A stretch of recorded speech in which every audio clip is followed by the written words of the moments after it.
Hello everyone and welcome to my channel. Since this is my first video, I thought I'd start with something simple and recent, so today I'm going to be talking a bit about Breath of the Wild and what happened while Link was asleep. Well, first off, we know that since the four champions died, somebody had to, well, and some of them were leaders, some of them had to succeed them.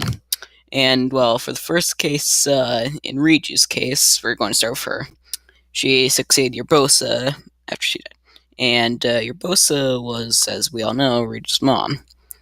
But thinking about it recently, I just realized it. Riju succeeded Urbosa immediately after Urbosa died, which means that Riju has, well, we know that Riju is probably in her early 20s, so and we know that Riju was alive during the Great Calamity and when Link went to sleep, so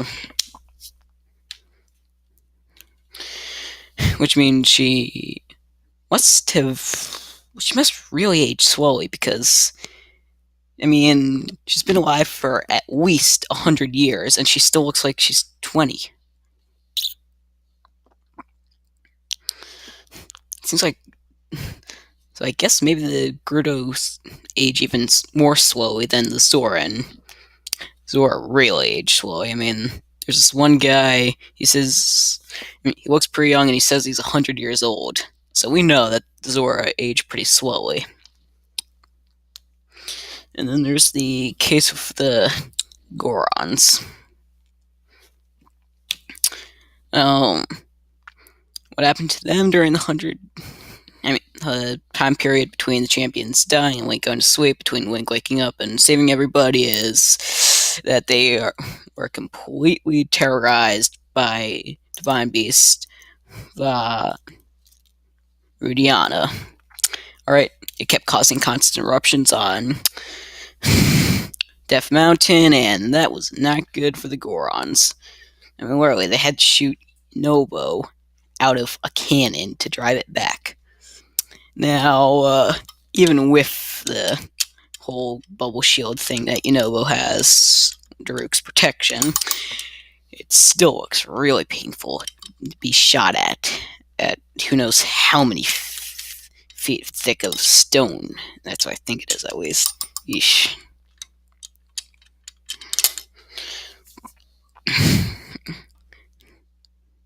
And then the Rito, what the heck happened to them? Well, I don't think were terrorized that much by their Divine Beast. Sure, they didn't have much flying space, otherwise they'd just be shot down, but still, it's not like it caused huge sandstorms in the case of Vanaboras, or torrential floods like Varuto, or constant eruptions like Varudia. Alright.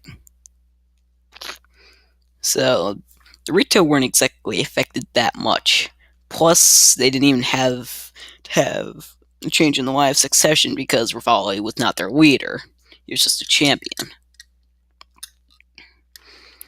But I think people who got the worst were the Zoras, since they had to constantly deal with the threat of Varuto flooding the whole domain.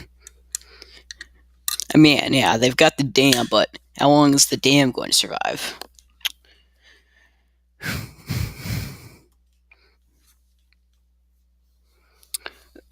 And although there were some other, the Kakariko village pretty much survived the whole calamity. Same with the Yeek clan. They pretty much survived it, although that's mainly because they're, on the side of Calamity Ganon. Also, the people from Hinento village survived. And in the end, you wind up creating a new village if you play for the Terry Town side quest, which is one of my personal favorites. So, it's really the only one that does anything besides get you rupees in the end.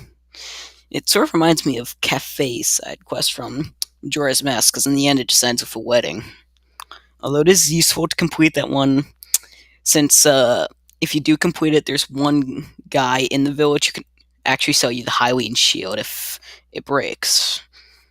I mean, your first one breaks.